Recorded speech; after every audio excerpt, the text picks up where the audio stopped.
You lost your mom? Where you lost your mom at? I can't hear you. He said it's at work. She's at work? You lost your mom? Where you lost your mom at? That is the question a Miami police officer asked a 6-year-old boy standing alone in the middle of a city street just after 11 at night, trying to open the doors of strangers' cars. It is a simple question. A question you'd ask a lost dog before you'd ask a lost child. And the fact that it had to be asked at all is the first crack in this case. Picture it. A small boy in the glow of a squad car's headlights, blocks from home, no adult in sight. The city moving around him like he isn't even there. That image is the entire video. Hold on to it. Before we go deeper into what the records actually show, make sure you're subscribed to the Crime Infinity, because we don't just cover the story, we follow the evidence. And in this case, the evidence leads to a mother, 2 jobs, a rideshare account, and a 12-hour gap where nobody, not her, not her friend, not a single adult in that apartment, noticed a child was gone. Her name is Annie Rivera. On social media, she is a mother who posts affectionate videos with her son. Smiling. Ordinary. The kind of profile that gives no warning of what's coming. Single parenting is not easy. Nobody's denying that. And if you have to work multiple jobs to make ends meet, that is an absolute grind. But there's a mom in Miami who's accused of not knowing where her son was for hours as he wandered the streets of the city by himself.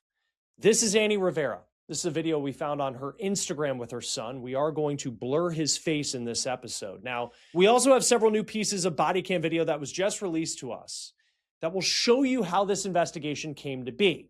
Before we get to that, I want to show you this clip here from CBS News Miami of what happened when Rivera faced a judge on a charge of neglect. Ma'am, do you know where your child is now? Is it DCF care? He's with DCF. Okay. I saw in the court camera yesterday. You can see there, this mom was incredibly emotional when she faced the judge. And as I show you this investigation, I want you to watch this and think about, are we looking at something here that is a criminal case, or is this just a mom who made a big... But according to police records, on the night of April 8th, 2026, this same woman put her son to bed around 8:30 p.m. in an apartment she was sharing with a friend, and then left. She went out to eat with a friend. Then she went to work a second job at a studio, at a club, arriving home between 3 and 4 in the morning. Somewhere in that window, her 6-year-old woke up, walked out of that apartment, and ended up alone on a Miami street. A big mistake. So let's go back. April 8th, 2026. It is just before 11:15 at night when police in Miami are called to an area of the city where a witness says they found a little boy, just 6 years old, walking by himself, crossing streets, even trying to open car doors. You lost your mom? Where you lost your mom at? I can't hear you. He said it's at work. She's at work? Where does she work? Wait, stay stand for me. Luke, what's your name? Your name is... Okay, do me a favor, stand still for a minute, okay? Where your mom live? I mean, where she work? Where? You don't know where she works at? She works where? What does she do? Huh? Yes, wait. Is your mother a babysitter?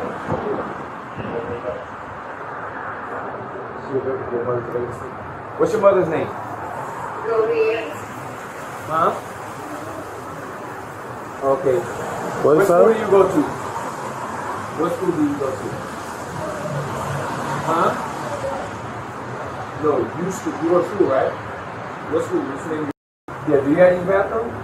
Oh. What's his mom's name? What's your mom's name? Her name is Mommy? You don't know her name? What's your name?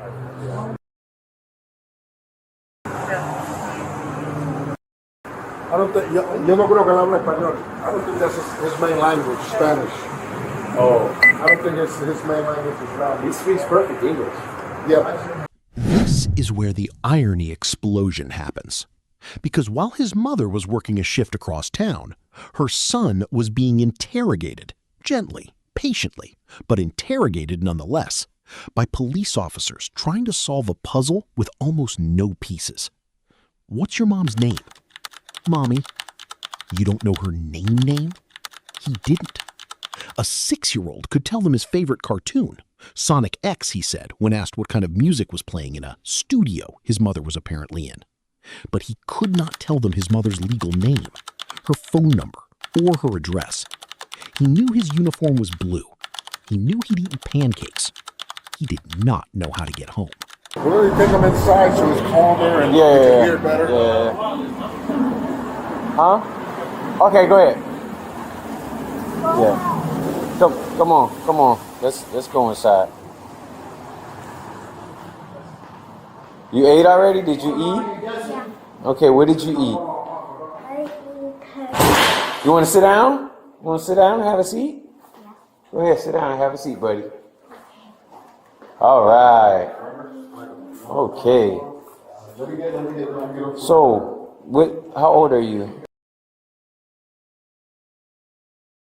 Okay. And you go to school, right? What's your teacher's name? What's your teacher's name?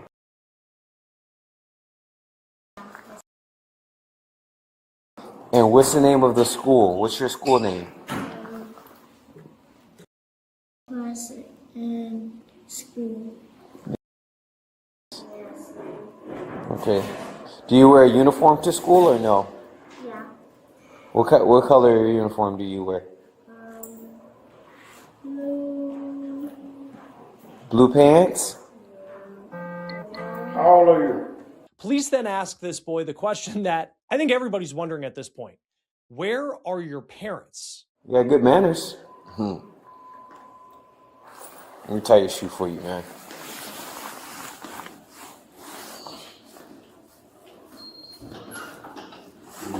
So you walked away from your mom, or did she drop you off? He dropped it off. Your mother dropped you off? Yeah. In the street? Yeah. She's driving or is she walking? He's driving. Driving what kind of car? A car? Yeah, the car. What color? Well, Huh? red. A red car? Okay. Was there anybody else in the car besides mommy? Yeah. Who else was in the car? Into the car. Wait, come sit down. Come sit down. Come sit down. Okay. So who else was in the car besides mommy? Yeah. He's in the studio. Huh? He's in the studio. In the studio? Yeah. Making music? Yeah. Okay. Do you know what kind of music? What kind of music?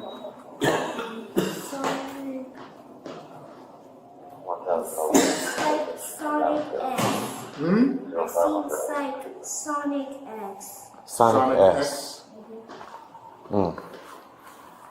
Okay. All right. Well, we're gonna try to help you get home, but the only way we can help you get there is if you tell us if you remember maybe what school you go to, the name of your school. Yeah. You know. Do you remember the name of your school? Yeah. I know you know the name of your teacher. Yeah. What's her name again? Okay. So, what you went to school today? You went to school today? Okay. Are you hungry? Yeah. When was the last time you ate? What did you eat last? Pancakes. Pancakes. Wow. That is not a boy who wandered off during a moment of parental distraction. That is a boy who had never been given the basic information a child needs in case something goes wrong. He was unequipped for a world he had, apparently, spent hours navigating alone. A homeless man named Tommy is the reason this story doesn't end in tragedy. He told police he watched the boy trying to open the door of a white car and assumed, reasonably, that someone was struggling with their kid. Then he watched the car drive off without him. He didn't call 911. He walked the boy to a security guard instead, wary, in his own words, of what police contact might mean for him. It was that stranger's quiet decency that started the chain of events, leading officers to the boy at all. The system that was supposed to protect this child that night was not his mother, not a babysitter, not a friend of the family. It was a man with no home of his own, standing on a sidewalk, doing the one thing every adult in this story was supposed to do and didn't. All right, I'm trying to figure this out. Police say it was a homeless man who saw this boy walking down the street as he was trying to sleep, but he knew as he saw this situation playing out that something was wrong. What's your name, man? My name? Yeah, you ain't in trouble tonight. We trying to find the parents, man. We having a hard time. I don't know. Okay. This the one that found it. Yeah. Okay. All right. So what happened now? You was doing what now? I don't know.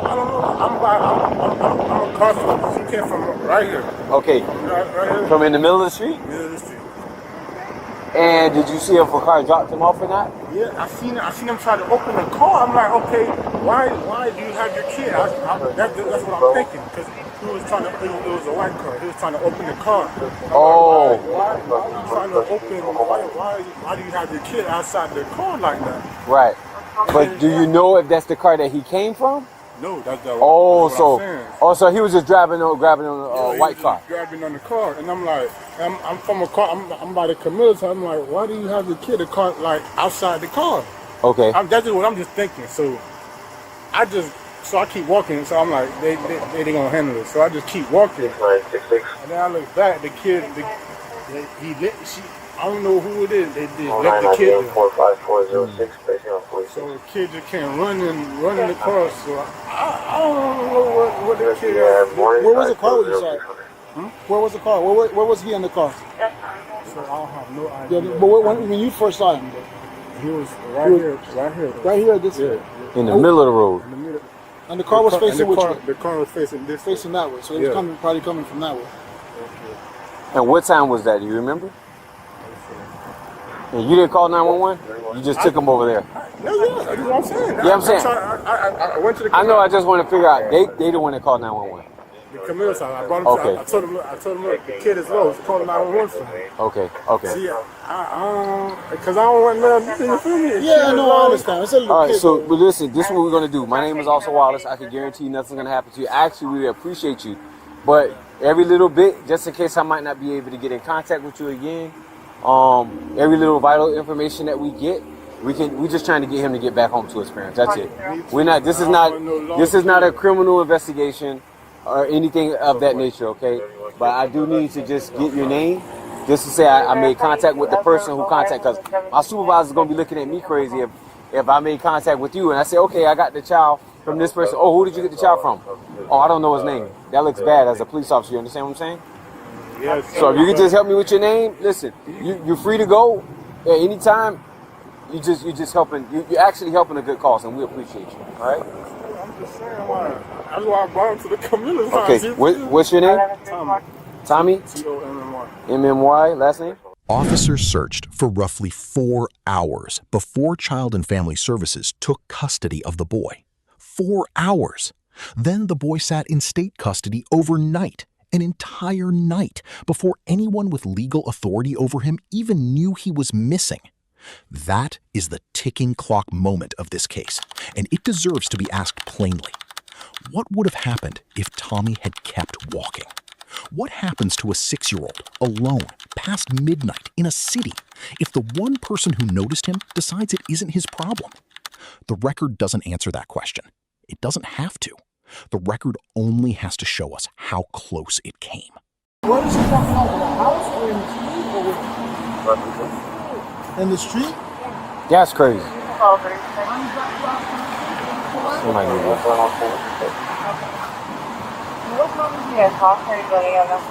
I've been trying to see. Yeah.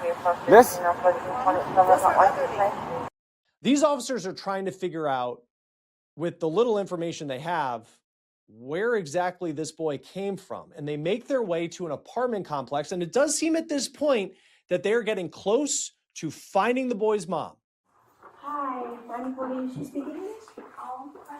We're trying to get up to the 5th floor. Do you know her? Okay. We're trying to get up to the 5th floor. Is it possible you can help us with keys? Yeah, sure. Thank you. Yeah. Give me 1 second. Okay, come on, baby. Come on.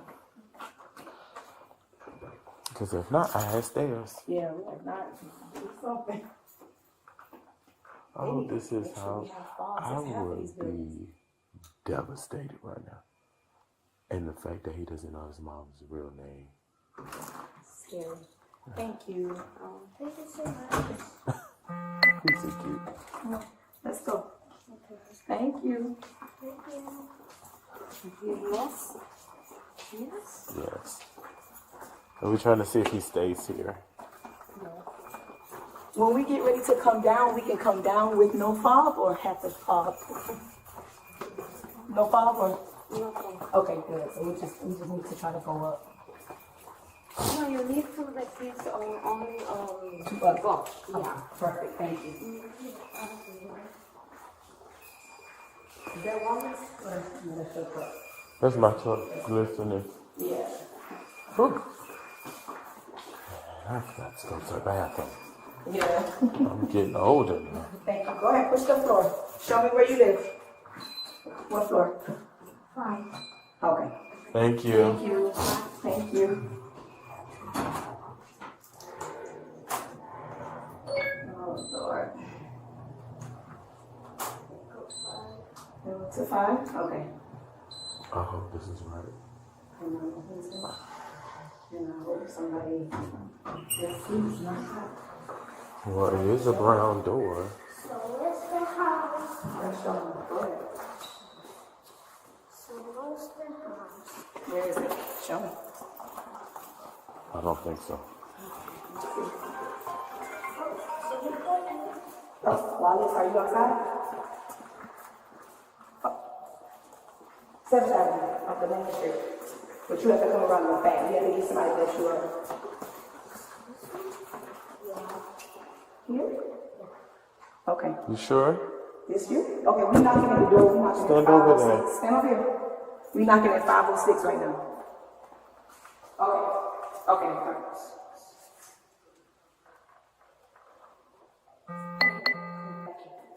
So mommy should be home? Okay. Hi. No, not him. Hi. Have you seen him before? No. No? Thank you. Okay. You don't know him? Police eventually connected the boy to his school through a public flyer and identified his mother as Annie Rivera. They did not reach her until noon the following day, nearly 12 hours after her son had already been placed in state custody. 12 hours. And when they finally did reach her, according to court records, Rivera told officers she believed the friend she was staying with had taken her son to school that morning. She assumed. She did not check. The friend, for her part, told police that when she saw Rivera asleep at the apartment, she assumed the boy was with a relative. 2 adults under the same roof, and each one assumed the child was someone else's responsibility. Nobody verified. Nobody counted heads. A 6-year-old fell straight through the gap between 2 assumptions, and it took a stranger on a sidewalk to catch him. She assumed. That is the moral refrain of this case, and it is worth saying again, because it is the exact mechanism of the failure. She assumed. Not maliciously, not... There is a detail in the police report that deepens this story rather than simplifying it. This was not the first red flag. Officers noted a prior 2025 Department of Children and Families intake tied to this same child, involving concerns over inadequate supervision. That means this wasn't the first time the system had looked at this household and asked whether this boy was safe. It had asked before. And whatever happened after that first intake, it wasn't enough to prevent this second, far more dangerous incident. She assumed, for the second documented time, and the system that was supposed to be watching more closely after the first warning didn't stop what came next. In the courtroom, Rivera appeared overwhelmed, tearful, asking through emotion where her son was being held. "It's a DCF, care with DCF," she said. I saw in the court yesterday. It is easy watching a moment like that to feel only sympathy.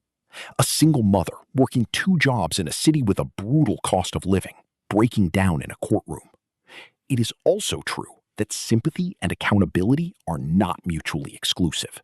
Prosecutors charged her with child neglect without great bodily harm, language that acknowledges the boy was, remarkably, found unharmed, while still holding her legally responsible for the 12 hours nobody could account for him.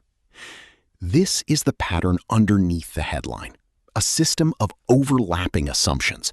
A mother assuming a friend had it handled, a friend assuming a relative had it handled, an entire household operating on trust with no verification, until a stranger on a sidewalk broke the chain. She assumed. It is the third and final time that phrase matters here, because it is the through line connecting the empty bed, the 12-hour gap, and the prior DCF intake that should have made this household anything but assumption-based. Now, police would not be able to identify this boy or his mom until the next day. They searched that night for roughly 4 hours. Then DCF took the boy into custody. Police, as they were trying to figure out who this kid is, put a flyer out with the boy's face to the public. And someone from his school contacted police. They say that the boy's mom was Annie Rivera.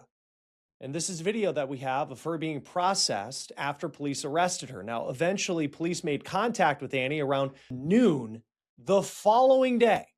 That's roughly 12 hours after DCF took custody of her child.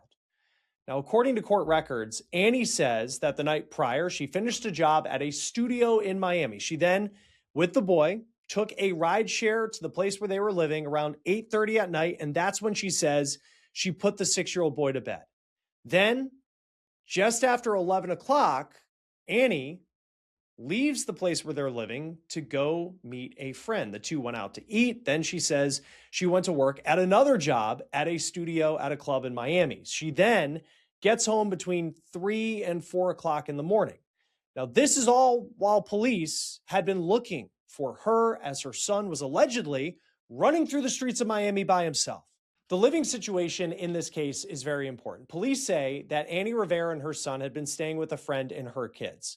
And Annie says that she was called at 10:30 in the morning, the day after the boy went missing, and she told officers that she thought that her friend, who she was staying with, had dropped her son off at school. It appears she had no idea that her son was even missing for the hours he was in DCF custody. Now, police write in their report that they also found, in looking up Annie Rivera, that there is a 2025 DCF intake related to this boy after allegations of concerns of inadequate supervision. Now, police note that Rivera allegedly said that this was all her fault and that she had never talked to that friend about taking her son to school. She just assumed that that's where the boy went. Now, the friend told police when she saw Rivera sleeping at her place when she got up in the morning, she thought that the boy was at a relative's house. So police end up charging Rivera with child neglect with no great bodily harm. In some ways, could be just a miscommunication amongst adults. In other ways, in the eyes of the law, they believe that this is a case of neglect. Now, obviously, at the end of the day, this mom is incredibly lucky that her son was found safe, and he was found to be uninjured after running through the streets of Miami, allegedly.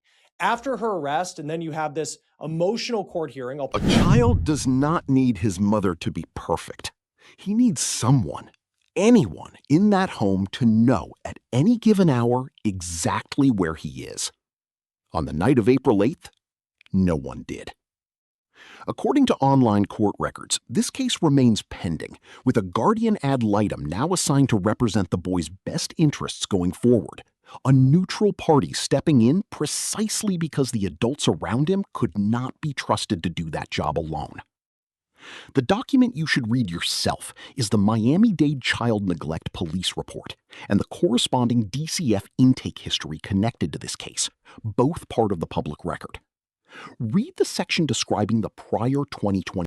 Read what inadequate supervision meant then, and ask yourself whether anything changed in the year between that report and this one. We ask you, our viewers, to answer this in the comments. If a homeless stranger hadn't stopped to help, what does the next 12 hours look like for a 6-year-old alone in Miami? And should a prior DCF intake have triggered more than a passive file? And do you know where your child is now? Is he in DCF care? He's with DCF. I saw him in the court camera yesterday. So this case is still pending according to online court records. Last month, though, the most recent item in this case, from what we can see, is a guardian ad litem was assigned to the case. So this is a person who is neutral, who will help determine the boy's best interests going forward. That will do it for this episode of On the Case, presented by Law and Crime. Subscribe to us on YouTube and Spotify, and we are also now streaming on Peacock. Because the difference between this story ending in relief and ending in tragedy wasn't the system. It was one man on a sidewalk who refused to assume someone else would handle it.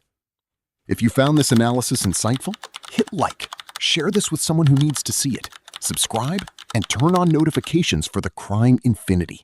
We follow the evidence where it leads, and we don't stop until we find the truth.